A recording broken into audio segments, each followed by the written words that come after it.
La noche no llegó de golpe. Se deslizó sobre Caracas como una sábana húmeda cargada de electricidad y polvo, con ese silencio previo a la tormenta que no anuncia lluvia, sino ruptura. En Washington, a miles de kilómetros, otra noche respiraba distinto. Fría, iluminada por pantallas.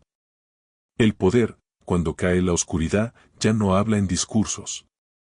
Un dedo suspendido sobre un teléfono puede pesar más que un portaaviones. Ese dedo no tiembla por miedo. Tiembla por impaciencia, por la urgencia de dejar huella, de ser visto, de ganar la escena antes de que el telón termine de subir. Donald Trump no estaba pensando en tratados, ni en jurisprudencia, ni en el eco largo de las palabras. Pensaba en la imagen final, en la ovación anticipada, en el titular perfecto. Mientras tanto, en Caracas, la ciudad parecía contener el aliento. No por lealtad, no por ideología, sino por memoria. Porque Venezuela recuerda. Recuerda cada vez que un poder externo creyó que bastaba con nombrar para dominar. Recuerda que el lenguaje también invade, que las palabras cruzan fronteras sin visa y dejan cicatrices invisibles. La historia rara vez avanza en línea recta. Prefiere los atajos torcidos, los errores mínimos, las decisiones tomadas con el estómago. Aquella noche, la trampa no se cerró con soldados ni con misiles. Se cerró con una palabra mal una presidente. En el derecho internacional, las palabras no describen la realidad, la crean. Nombrar es reconocer. Reconocer es otorgar existencia jurídica. Y otorgar existencia jurídica es conceder protección, inmunidad, soberanía. Un escudo que no se rompe con discursos ni con propaganda. Un escudo que vive en archivos, en precedentes, en sentencias escritas décadas antes por jueces que jamás imaginaron este escenario, pero lo dejaron preparado. Trump creyó que el tablero estaba inmóvil, que el adversario estaba acorralado, que el mundo observaría en silencio mientras él ejecutaba el movimiento final. No vio el anzuelo porque estaba mirando el reflejo del trofeo. Y mordió. No de forma parcial, no con cautela. Se lo tragó entero. Con cuerda, con metal, con todo. La paradoja fue instantánea. Para justificar la captura, era indispensable negar la investidura para celebrar el golpe. La confirmó en ese instante.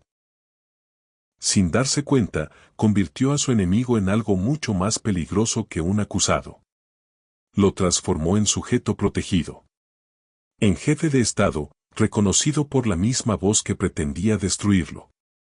En las Cortes, ese segundo queda congelado.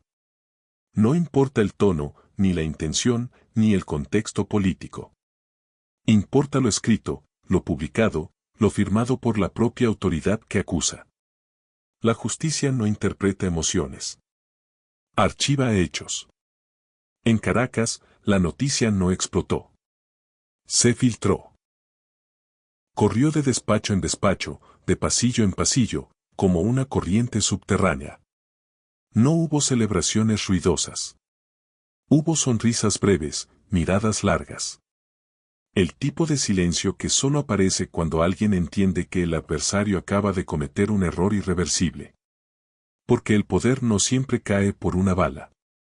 A veces cae por exceso de confianza, por hablar antes de pensar, por olvidar que cada letra puede convertirse en prueba. Esa noche, mientras el Caribe seguía golpeando las costas con su ritmo antiguo, el derecho internacional despertó no con estruendo, sino con precisión quirúrgica. El expediente empezó a escribirse solo. Las preguntas incómodas comenzaron a acumularse como nubes densas sobre Washington. ¿Se puede juzgar a quien has reconocido? ¿Se puede secuestrar a quien has validado como soberano? ¿Se puede borrar una palabra cuando ya ha sido leída por el mundo? El destino, cuando se activa, no pide confirmación. Avanza. Y lo hace despacio, para que nadie pueda decir que no lo vio venir. La tormenta todavía no estalla, pero el aire ya cambió. Y cuando el aire cambia, la historia rara vez perdona. El presagio queda suspendido, pesado, sin resolución. En el juego del poder global, el error más pequeño suele abrir la herida más profunda. La mañana siguiente no trajo claridad. Trajo peso. En Washington, los pasillos del poder amanecieron con ese silencio espeso que solo aparece cuando nadie quiere ser el primero en hablar. Los teléfonos vibraban, pero ya no por euforia. Vibraban por cautelar, por miedo a que cada conversación quedara registrada como otra pieza de evidencia futura. El error ya no era una hipótesis, era un problema operativo. El andamiaje legal construido durante años descansaba sobre una premisa frágil pero funcional. Nicolás Maduro no era reconocido como presidente. Esa negación permitía forzar excepciones, estirar jurisdicciones, justificar lo injustificable. No era elegante, pero era útil.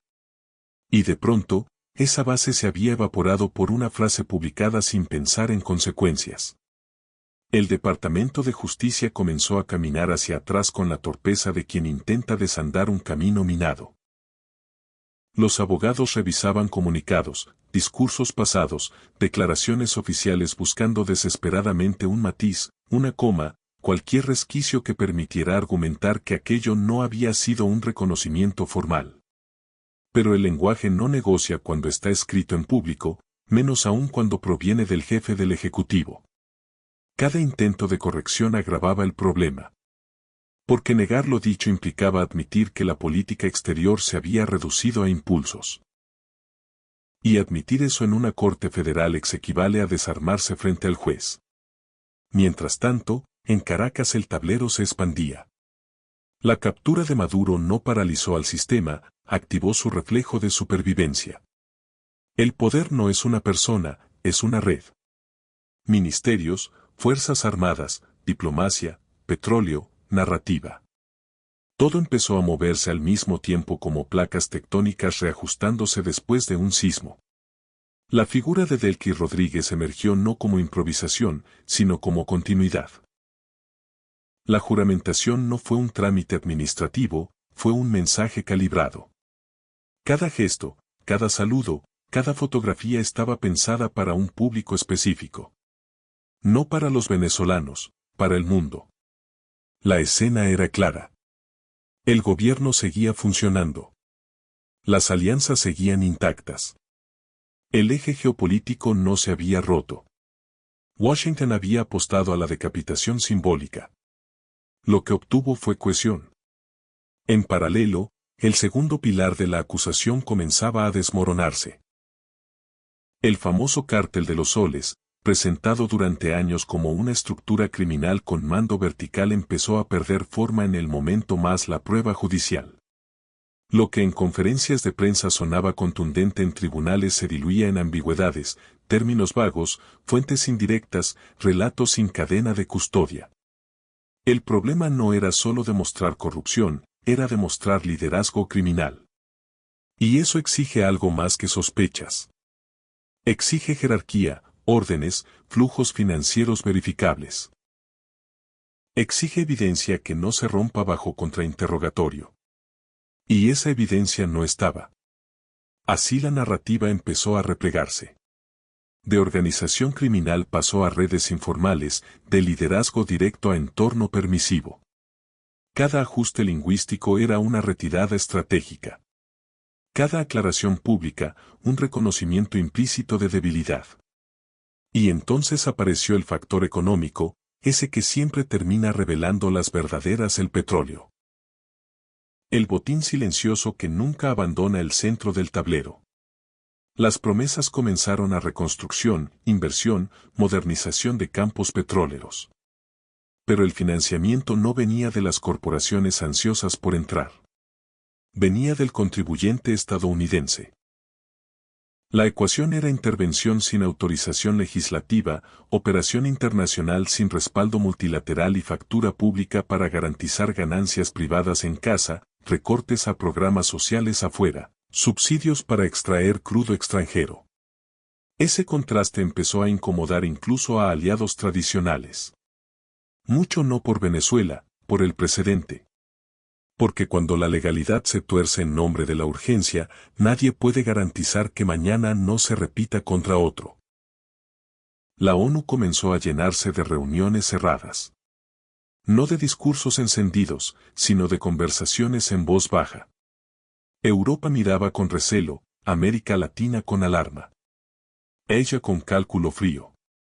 No se trataba de defender a Maduro.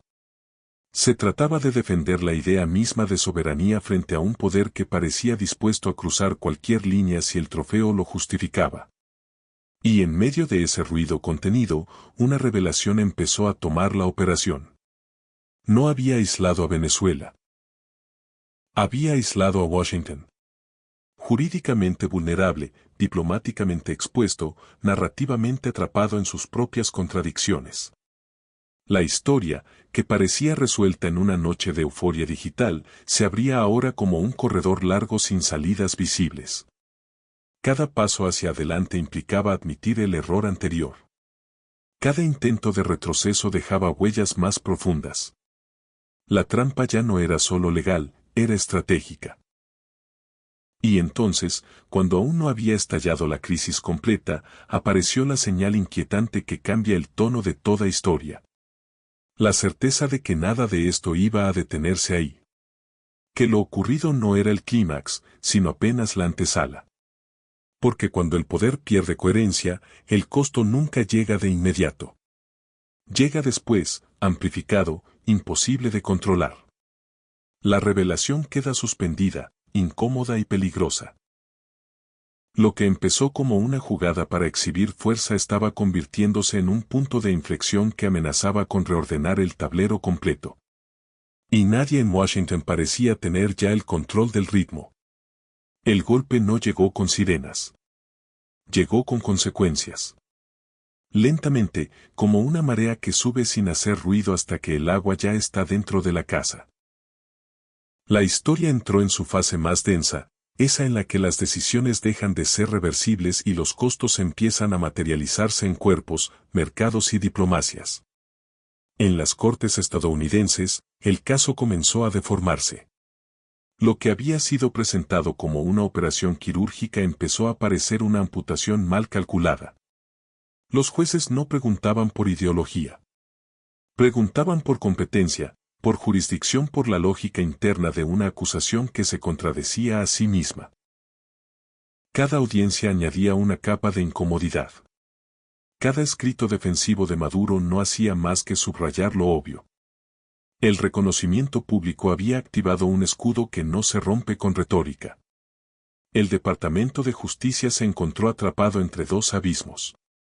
Si insistía en procesar, consolidaba el precedente de que Estados Unidos puede violar la inmunidad soberana cuando le conviene. Si retrocedía, admitía que todo el despliegue había sido un error monumental. Ninguna de las dos opciones era limpia.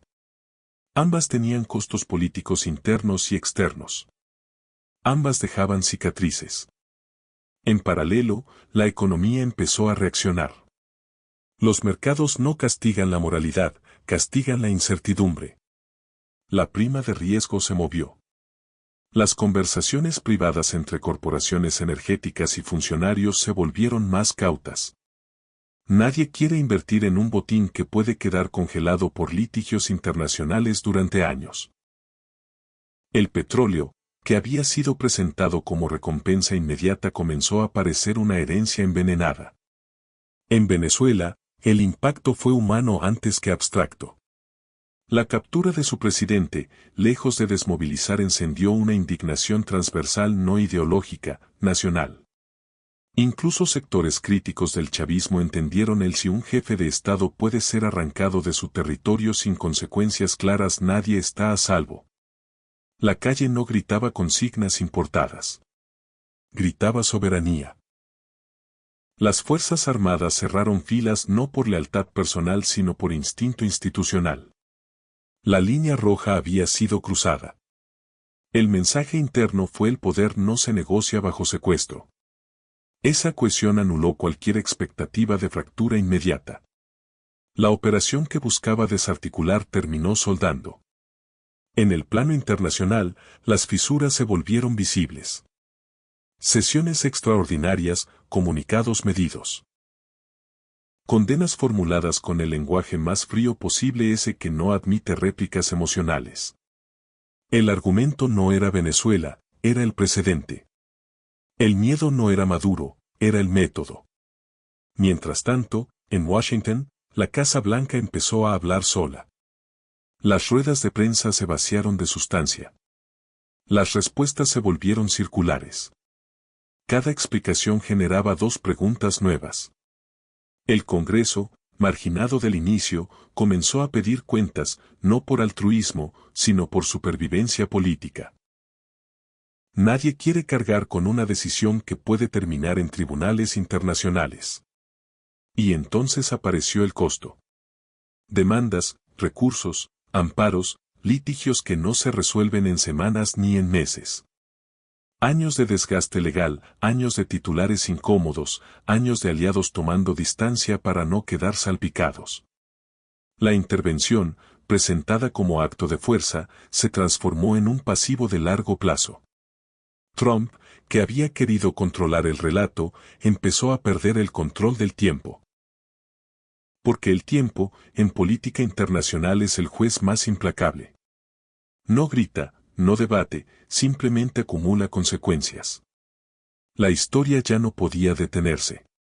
Cada actor estaba obligado a moverse, aunque no quisiera. Cada silencio era interpretado como posicionamiento. Cada gesto como alineamiento. El tablero se llenó de tensiones simultáneas. Legales, económicas, sociales, militares. Ninguna resolvible de forma aislada. Y en medio de esa densidad, se hizo evidente lo irreversible. El orden anterior había sido roto, no por una victoria clara, no por una derrota formal, sino por una secuencia de decisiones que desnudaron la fragilidad del poder cuando actúa sin coherencia. La tensión alcanzó su punto máximo cuando todos entendieron lo mismo al mismo tiempo. Ya no se trataba de si Maduro saldría libre o no. Se trataba de algo más profundo, de quien paga el precio. Cuando el derecho internacional se convierte en herramienta descartable, el aire volvió a cambiar. Esta vez más pesado, más grave. Como antes de un quiebre, la historia se detiene un segundo justo ahí, en el borde del abismo, dejando una certeza incómoda suspendida en el silencio. Lo peor aún no ha ocurrido, pero ya nadie puede fingir que esto fue solo un error. El punto de quiebre no llegó con un fallo judicial ni con una declaración oficial. Llegó con una comprensión colectiva silenciosa, casi incómoda. Ya no había marcha atrás. En Washington lo entendieron tarde. En Caracas lo entendieron de inmediato. En el resto del mundo lo entendieron con inquietud. Porque cuando un poder cruza una línea y descubre que no puede desandar el paso, lo que sigue no es corrección, es choque. El expediente ya no era solo legal, era histórico. Cada audiencia, cada comunicado tibio. Cada reunión a puerta cerrada iba acumulando algo más peligroso que una precedente. Y los precedentes no distinguen banderas. Se convierten en armas disponibles para el siguiente conflicto, el siguiente enemigo, el siguiente exceso.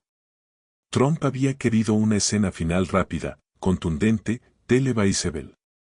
Lo que obtuvo fue una grieta estructural. Un desgaste que no se mide en días sino en años. Un problema que no se resuelve con un tuit, ni con una amenaza, ni con una retirada elegante que ya no existe. Maduro, desde su encierro, dejó de ser el centro. Se convirtió en símbolo. Y cuando un hombre deja de importar más que lo que representa, el conflicto entra en otra dimensión. Una donde las decisiones ya no se toman por cálculo político, sino por necesidad de supervivencia institucional. El sistema internacional quedó suspendido en una tensión nueva, incómoda, peligrosa. Nadie sabía aún cómo iba a terminar esto, pero todos sabían algo esencial. El equilibrio anterior estaba roto. El silencio que siguió no fue calma, fue contención. Como la fracción de segundo antes de que algo se parta definitivamente. Ahí termina esta fase de la historia. no con una resolución, sino con una certeza que pesa como plomo. Cuando el poder pierde el control de sus propias reglas, el desenlace deja de depender de la voluntad y empieza a depender del impacto.